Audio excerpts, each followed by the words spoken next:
Me and my brother was real close, man, 3 years apart. We both came up early in Cabrini Green, born in that struggle, raised in that love, back when family still meant something, back when Grandma Cat's house was packed with cousins, noise, and food. Before the crack era broke us all in half, we was there.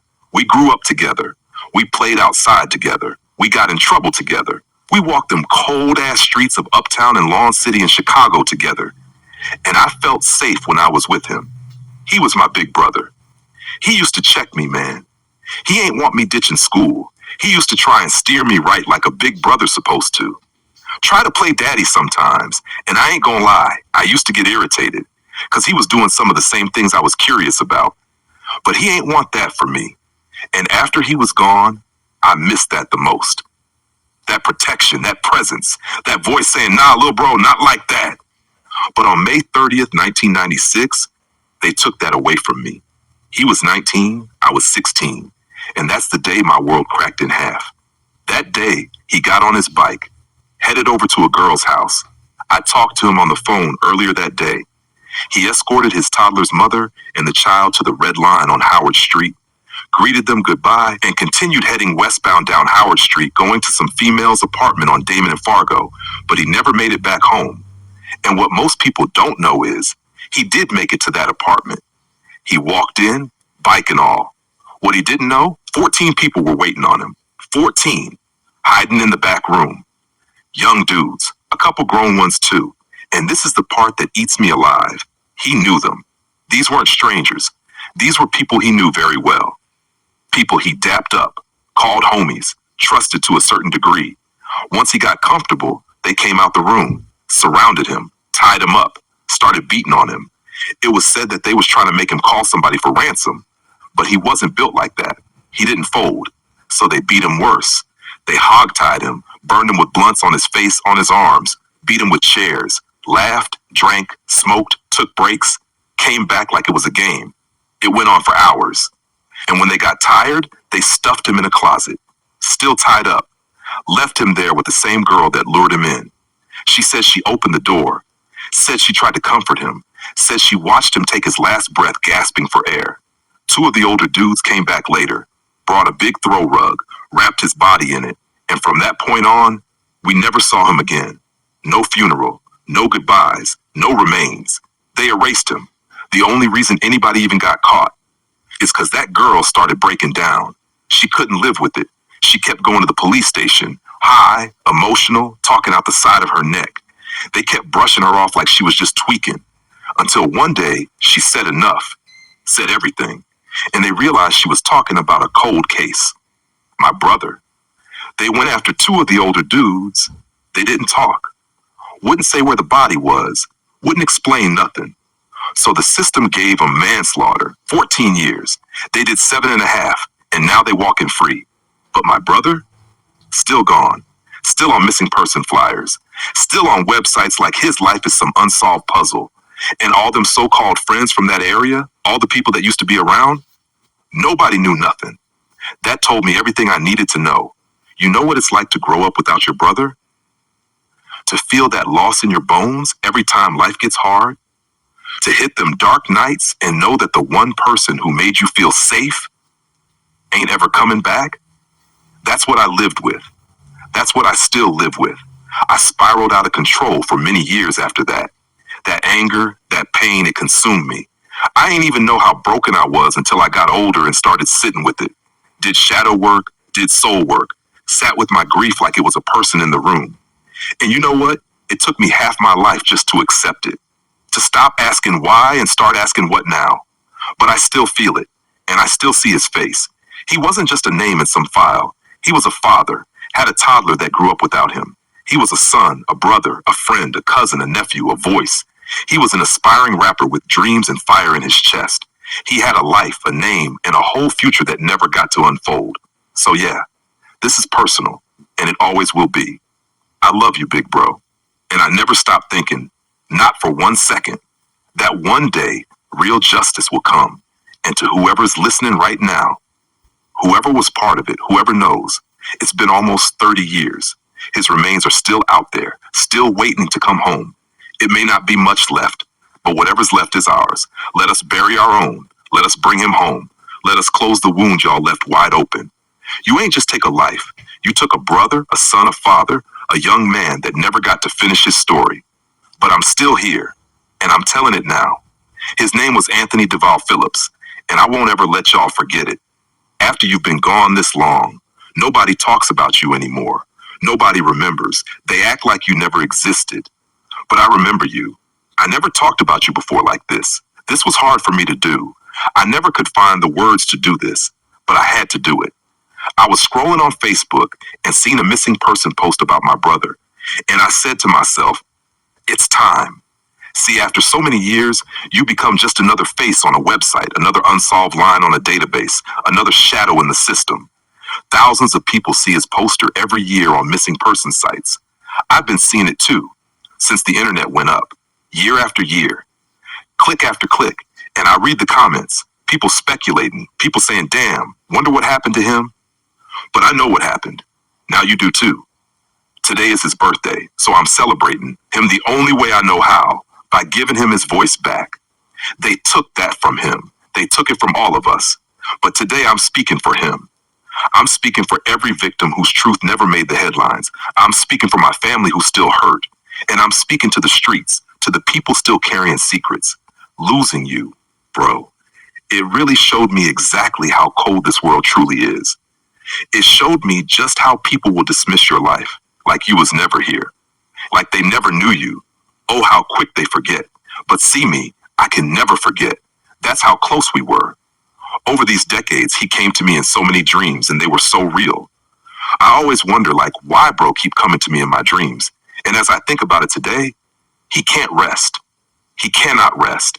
His bones and his skeletal remains are somewhere in the wilderness. He's been in spiritual unrest for nearly 3 decades. He can't rest. I've seen him in my dreams, and it was so real. It was frightening. That's why I know I got to tell this story. Anything can happen. Anybody can see this, because people know what happened. They were just scared to talk. But enough time has passed. I'm not doing this to glorify his death. I'm doing this to bring peace to his spirit and some closure to minds.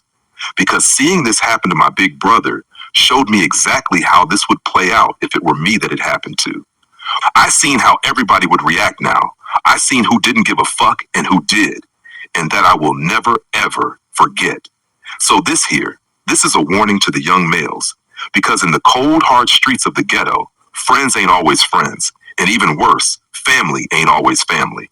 Some people just don't give a fuck about you and your life. Some people don't honor your memory, nor have they ever cared about your memory. And that's fine, but I care. He was my brother. And we was really brothers, not like this fake bullshit going on today. We really grew up tight like that. We was really family, man. We stood on love and loyalty. Yeah, we had disagreements, even physical fights, but the love and respect was always intact. Put no other before my brother. Happy birthday, big bro. To the viewers just now learning about this story, to the family members who've carried this weight for almost 3 decades, and especially to Anthony's son, this one is for you. This wasn't easy to tell, and it sure ain't easy to hear, but it's necessary.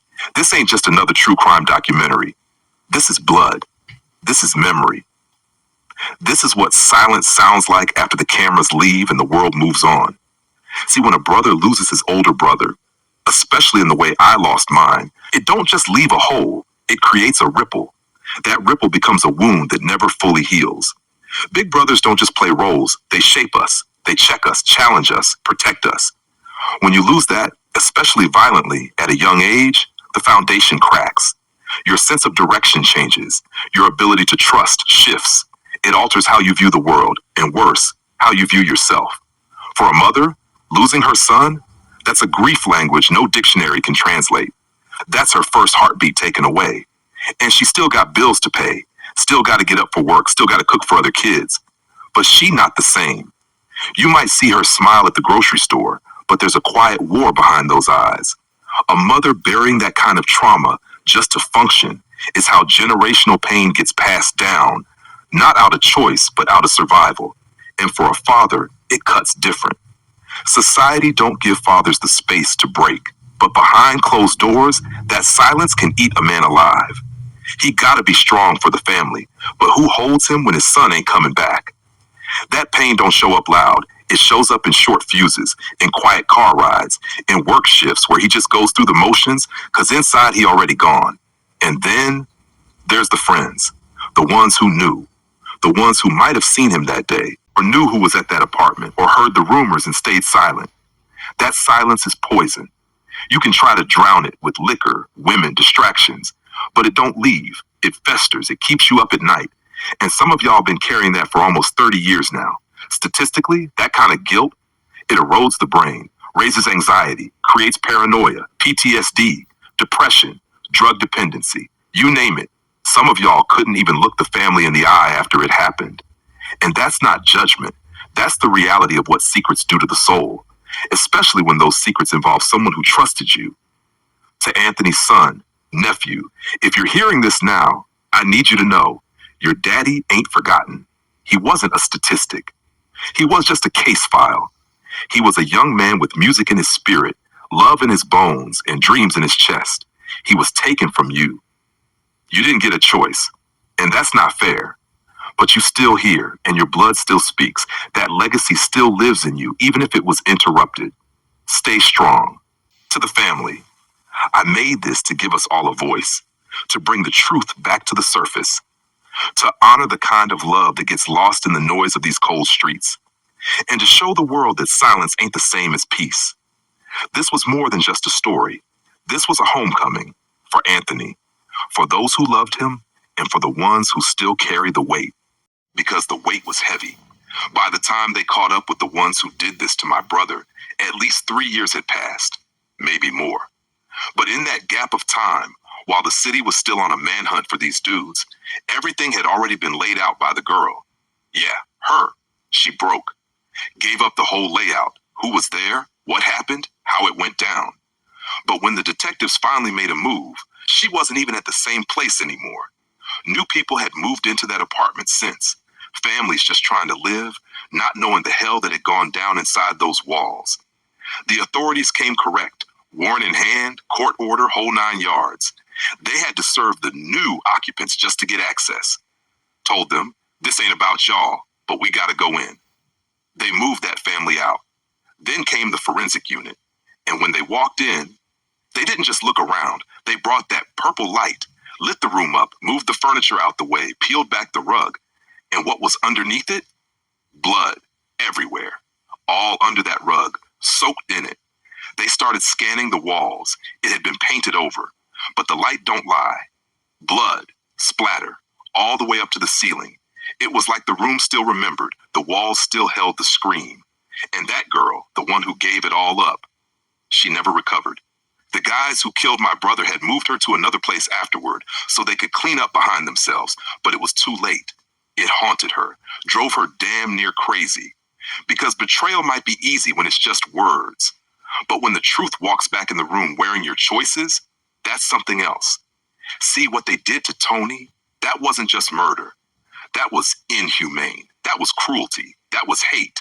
But still, the guys wouldn't talk. No names, no confessions, no apologies. They stood tall in the courtroom, quiet, unmoved, real street, real cold. So the system had to settle. They needed a conviction, something they could make stick. That's how you get manslaughter. Back in '96, it carried 14 years. But with that 50% rule, they only had to serve half. 7.5 years. That's it. 7.5 years for taking a son, a brother, a father. They walked out the gates and went back to life. Meanwhile, my family's still doing time. And you wonder why silence eats the soul.